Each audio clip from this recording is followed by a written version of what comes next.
today we're going to talk about the No Limit Big Bass Power Hour native watercraft. That's all in the wrong order. Let's try that again. Hello, my friend. Welcome back to the channel. The channel is More Sporting, and I'm Pat Moore. And today we're going to do a video about the native watercraft No Limit Big Bass Power Hour tournament that was held in Clear Lake, California. A lot of people wouldn't do this video because I got skunked, but I think it's more important that you actually review your failures and be prepared to improve on them than it is to bask in the glory of doing fantastic. Occasionally I would like to bask in that glory, but for right now, I did skunk at this tournament, but I wasn't alone. And we'll go into those details near the end of the video. Funny thing is that I got involved in this tournament on a bit of a lark. I was on my computer and Dan Walker had messaged our Facebook group saying, hey, I just booked an Airbnb down here in around Clear Lake, and I'm going to attend the Native No Limit tournament. And I thought, that sounds like fun. So I checked my calendar, and as a retiree, I said, oh yeah, I'm not doing a whole lot. Check with my wife to make sure that we didn't have anything that I didn't have on my calendar planned, and that's about all it took for me to message him back and say, yeah, I'm in, I'll go. So it was a significant financial investment, but it sounded like a fun tournament. I've attended them before, but I've never fished Clear Lake, California. And I wanted to go down there because our West Coast Championship will also be in Clear Lake, California, and I wanted an opportunity to fish that lake before I had to enter into that championship, which is a bit presumptuous on my part because you do have to qualify for that tournament, but hey, you know, hope springs eternal. So anyway, that's how I got involved in this tournament. Now, I didn't have a whole lot of delusions of grandeur here. I didn't think that I would be likely to be competitive in this tournament. The truth is, I don't know a whole lot about catching largemouths. I focused a lot on smallmouths, and I feel comfortable fishing for smallmouths, but largemouths, a bit of an accident when I catch one. In fact, I joke that when I make a bad cast and it goes in the shallow part of the dock, that's when I catch a largemouth. So the largemouth that I catch are by accident, and I say that jokingly, but some of the larger bass that I caught last year were exactly that scenario where I completely missed my cast and still caught a fish.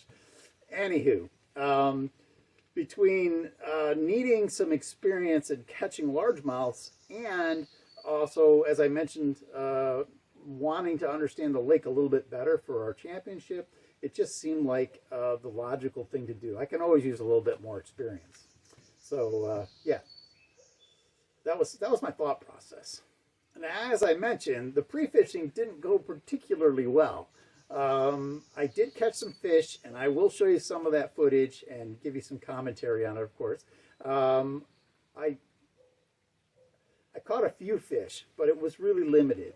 But between Dan and I and our conversations, it became to us, our thought was that our best chance of catching some fish would be to find some bait balls that had actively feeding fish on them. Now, Dan had caught a lot more fish during his pre-fish than I had caught, but most of the fish that we caught together were fish that were feeding on bait balls. So yeah, that was kind of our plan going in. That's what we needed to do. And I think at this point it'd be a good idea for me to show you the pre-fishing that we did. Now keep in mind, up until this point, the weather had been nice and warm and sunny in beautiful California. But of course, when the Pacific Northwesterners arrived, well, that changed everything because the temperature dropped down into the 50s and it was windy and rainy and miserable most of the days. The day right before the tournament was a bright, sunny, bluebird, calm day, which of course did not help us with what we had to experience during the tournament. So we'll get into that. But here's some clips on the pre-fishing and what happened in pre-fishing.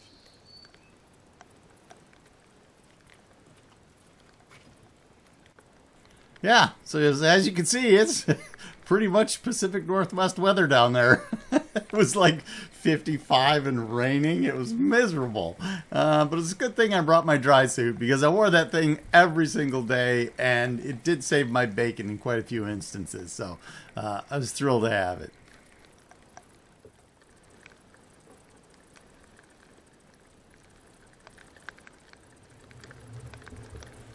It appears as if I need to get some windshield wipers for my camera lenses. There's no practical way for me to reach that camera. I may have to rethink how I'm mounting that. But yeah, it was just raining like this the whole day, and so it's kind of pointless to try to keep the lenses clear. And you know, front camera not immune to the same problem, obviously. I will get you a better view of this monster right here. This is the first fish I caught, and I caught 6 or 7 of them about this size in the same location, one right after the other. So I ran into some that were feeding, and they were pretty easy to catch, and so yeah, you get an opportunity to see me goofing around here. Look at that monster. Yeah. So I did catch a bunch of little ones here, and I'll show you the largest one I caught. So this is the last one that I caught, and I had gone around this island, and there was a bass boat there, and I gave them a wide berth so that give them an opportunity to fish. They were fishing outside the island. It seemed like the fair thing to do. I went out and anchored. I found an undulation in the bottom, and it was hard rock, and it was covered with fish. And this is the only one I got to bite there. I tried a whole bunch of different things, and this is the only one that caught me a fish. So, yeah, that was, what, probably 12-inch fish. And this is still the first day, and I was working this shoreline, and there were docks all up and down the shoreline, and I was scoping them and fishing them, and this is the only dock I ran across that had any bait under it. And it had a small little bait ball, and they were acting like they were being harassed, and I did see a larger mark there. So I casted a deep diver in there because the fish that I saw was down there a ways, and it immediately attacked the lure when I reeled it across the face of that dock.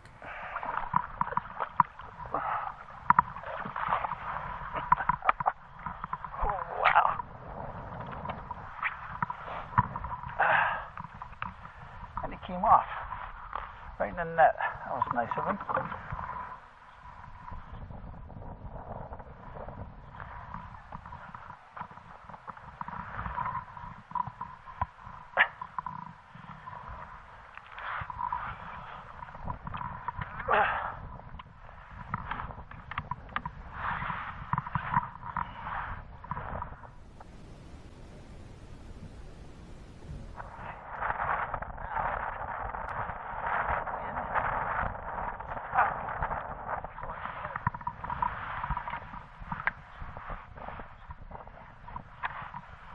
Incher. Yeah.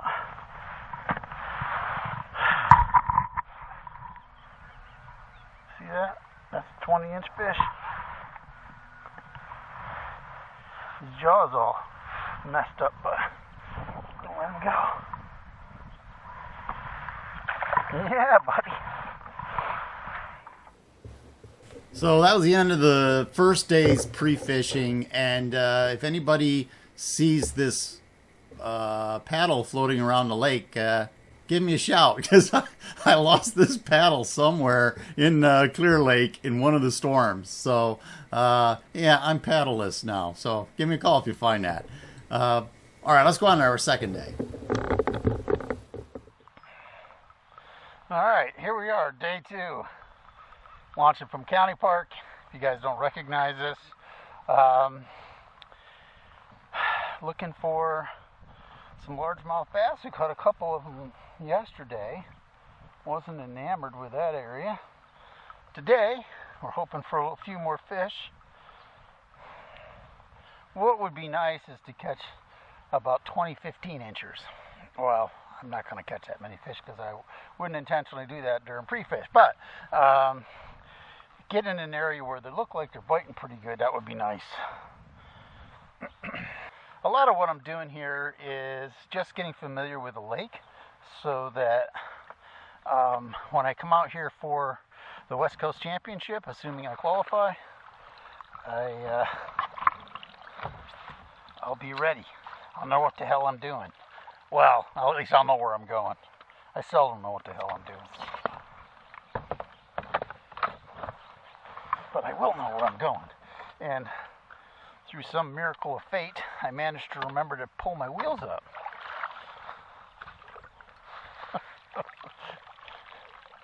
I have gone entire trips with the wheels down. It's not easy pedaling with the wheels down, I can assure you of that.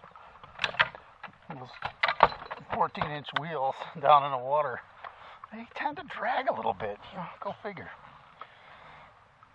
Well, the lake looks like it's got a little bit of chop on it out there, but I don't feel a lot of wind, so I don't know. Alright, well, I was doing some exploring, and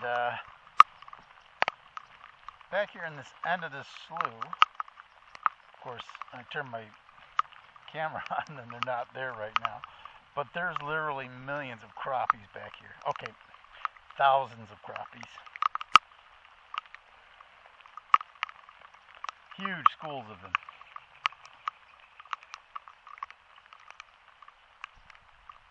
I believe they're crappie. I haven't been able to catch any of them. They could be hitches, I don't know, but they're just packed in here. And there was a guy in here who was fishing. He said that his buddies had caught a lot of crappie in here the last couple of days. So that's what's led me to believe that those right there are crappie.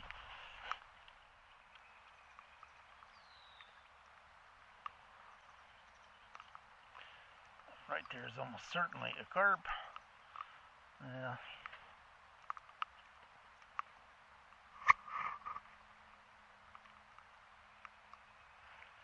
Now you're starting to get an idea of what the crappies are like in here.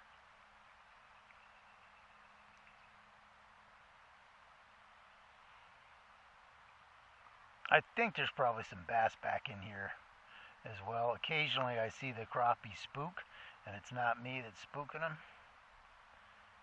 So, could be a bass feeding on them. Okay, enough of this foolishness. We're going to go do some more exploring. I wasn't able to catch any bass back in here, so. And of course, within minutes of leaving that slough, the wind picked up to 25, 30 mile an hour gusts. It's hard to tell from this view, but those waves are probably 2 feet, maybe 3 feet. The wind was blowing so hard that I couldn't keep the kayak going in the direction I want because it was blowing on the rods and flipping the kayak around. So I just sat here and pedaled backwards for like 15, 20 minutes till I got close to where the launch was.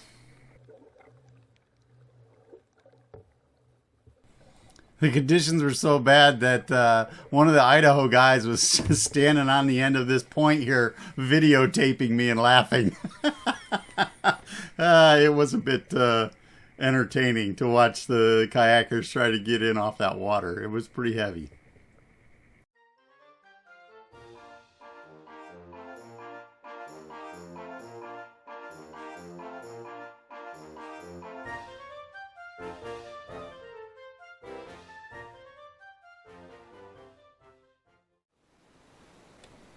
After getting blown off the water the day before, the third day was much nicer. Wasn't a great fishing day. I didn't catch any fish. I didn't find any bait balls. I didn't find anything of any note.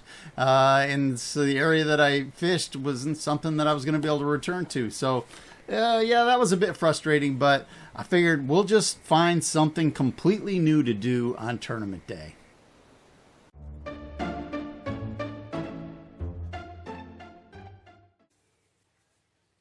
So I took my time leaving the Airbnb because it was super windy and rainy and miserable, and I didn't want to spend any more time on the water than I absolutely had to. I figured I could still get there in time to launch on time, but I wasn't really looking forward to it. And I think you'll see why here in a second. So I got there and I got all my stuff loaded into the kayak. I was basically ready to go, and I realized that the tournament itself had been delayed by an hour. So this was a decision made by Marvin that it probably wasn't the safest thing to be launching in those conditions in the dark. And so I commend him for doing that, because it bumped us out an hour, and then when we left, we could be in daylight. And you guys get to see what that was like here. And we're at the tournament, the No Limit tournament, and we just got a message saying that launch is delayed by an hour. High winds, and a lot of the launches are kind of sketchy, so they're delaying us for an hour. So we got some time on our hands. We're hanging out, waiting. A little sketchy, he says. Yeah, so this is some pretty rough water. Not too many of the guys even made an attempt to do this. And if I didn't have my dry suit on, I would not have done this.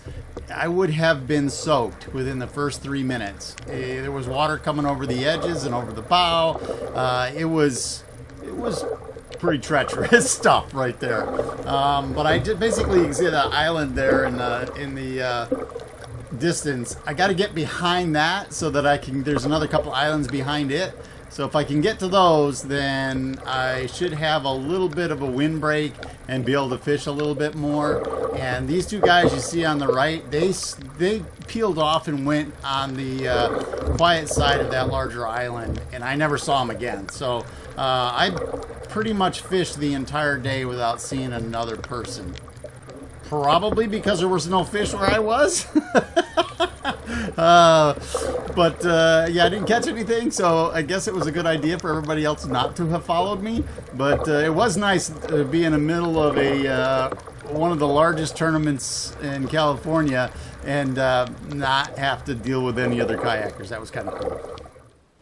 Well, eventually that wind did die down a little bit, and the peninsula I'm fishing next to here blocked a lot of the wind, so it wasn't too bad. And I came around this point, and they created a little bay there, and the wind was blowing into the bay, and it was just packed full of bait fish. There was a bait ball probably the size of a football field or two in there, and there were huge fish underneath it, which I'm guessing were probably catfish, but there were fish all around it that certainly looked like bass. And I tried everything: a lipless, a jerkbait, swim baits, pretty much everything I could think of, drop shot, everything I could think of in my tackle box, and nothing worked. I just could not get any bites there. And I eventually did leave it for a little while, and when I came back, the wind was blowing so bad that I couldn't fish it again. And so you can see here that it's rocking me pretty good. And one of the things about a dry suit is it's really hard to govern your temperature. So I had to take my hat off and start guzzling some water, because I started to overheat here, but I needed to get back to the ramp. I believe at this point it was lines out. And you can see it's not exactly a pleasant experience pedaling through this stuff. But that's what the whole week was like, so I should have been used to it by now. And honestly, at this point, I was just fed up with the whole scenario. I wasn't surprised I didn't catch any fish. I was just frustrated that I saw fish and I was on them. I just couldn't get them to bite.